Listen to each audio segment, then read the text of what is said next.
Hi. So, I originally wanted to do this video the Monday after the Daytona 500, but if you live on the same continent that I do, you may have noticed it was a little cold this week. I work at a hospital, and I ended up having to stay almost the entire week at the hospital. I was allowed to go home one night to pack my things and be prepared. But it's too dangerous to go outside and to drive, and the hospital needed staff. So I just haven't had the opportunity to make this video, and I'm very tired. I'm finally home, but yeah, let's get right to it. Right, so let's go over the results of the 2021 Daytona 500. Michael McDowell, as we all expected, was victorious. Although if you've been paying attention, it's not actually that surprising. He's pretty good on the super speedway tracks. Anyway, so we had to make some changes to our fortune cookie team because our selections were made before the dual races, and some of our teams did not make the 500, and I just made the executive decision to just continue to count up those guys' numbers until we did find somebody that was racing in the 500. So we had to put in Chase Briscoe in place of Garrett Smithley, and I believe Jamie McMurray went in place of Noah Gragson, and that also affected our bonus picks, although we only got one right. They got Ford. But anyway, let's see how we did. The fortune cookie team on the NASCAR League, which has 1,000 members almost, finished right about in the middle. We got 502nd and 103 points.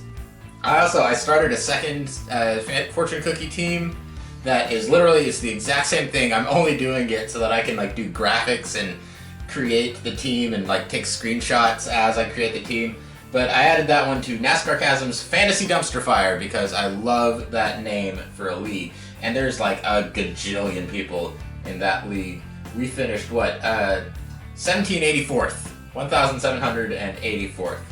And then I made some last minute changes to my personal team, and I ended up about 38th out of roughly 100. That league has grown into about 100 people, but I scored 163 points, so I did beat the fortune cookie team this week.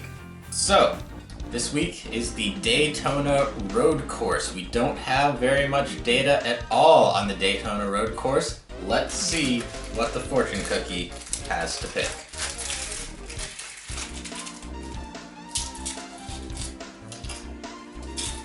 And as will be tradition, a phone call to a good friend will ease your mind and lift your spirits. I don't know about a phone call, but while I was at the hospital, during my downtime, I got to hang out with one of my friends from X-ray school, who we haven't gotten to hang out with very much because of the whole pandemic thing, so that was nice. Anyway, the first number is 25, which I don't believe is anybody right now. That's a big Rick Hendrick number that hasn't been used. Some people think it's cursed. So we're just gonna shift over to the next one, which is 19, Martin Truex Jr. Okay, I actually have him on my regular fantasy team. Next up, 55. I don't think that is anybody. That used to be the Michael Waltrip Racing number. No, okay, we will cycle back around.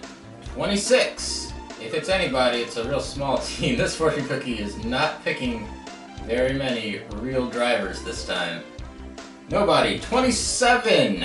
That was Greg Galding last year. Is that car running? I don't think it's a full-time car. No, we are 0 for 5 so far. And I think we're 1 for 5. And I think we're going 1 for 6 because the next number is 29. And that, again, is nobody. Okay, so we will cycle back to our first number, 25, and counting up the next available number is your Daytona 500 champion, Michael McDowell. Pretty good road racer, apart from being a pretty good plate racer. So not a bad pick. Alright, third pick, 55. We will count up. Alright, so 55. Counting up, the next number, we gotta go 11 up to find number 66, Timmy Hill.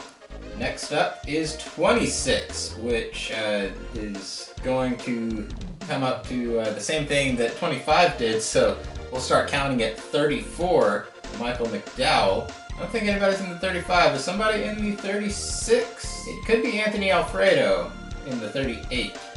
No, here we go. It is Ryan Preece in the 37. And oh boy, this is getting difficult to keep track of. 27. This fortune cookie really likes the upper 20s for some reason. So that's going to count up to 38, and that will be our friend Fast Pasta, Anthony Alfredo. Still can't believe there's a human being named Tony Alfredo. No offense, he's great. And finally, 29, which, again, will continue to count up. Is anybody in the 39? I don't think so. That's going to go up to 41, Cole Custer in the garage. Not that that matters much because we're not using him, but we could use him for the bonus picks. So, race winner. Looks like the highest driver on our team is Martin Truex Jr. They have him as second place in the odds. Top Chevrolet. Do we have any Chevrolets on our team? We do. Ryan Preece. Top Ford. Michael McDowell is the top ranked Ford on our team. I told you he's a pretty decent road racer. Top Toyota. That's going to be Martin Truex Jr. Manufacturer. Again, Martin Truex Jr. And we'll go with Joe Gibbs. So there you go. That is our Daytona road course fortune cookies. Very quickly, we will take a look at my serious team that I've picked, and of course this is subject to change. You gotta pick Chase Elliott on a road course. It's like picking Denny Hamlin at Daytona. You know, it's just one of those, if you don't pick him, what are you doing? You gotta hedge your bets, even if he doesn't do well. And then we've got some similarities here. I've also picked Martin Truex Jr. and Michael McDowell. And we've got AJ Allmendinger. I'm not so sure about his equipment, but man, you know, he's good on the road courses. He's one of those road course ringers, so we'll see. William Byron, he led quite a few road course laps last year, if I'm remembering right, so why not? And then I was kind of at a loss, so I figured Kurt Busch, because my hair is a little out of control, probably not so much because I got this warm hat on. But, you know, I figured in honor of my out-of-control hair, I'd pick a driver who also had out-of-control hair at one point. So there you go. I'm looking forward to this race. It's an interesting track. At least I think it's an interesting track. You know, not a ton of passing opportunities, but still, it's cool to be on the road course. We'll see how it turns out, and hopefully next week I will see you guys much earlier so we can discuss the results. I'll see you then.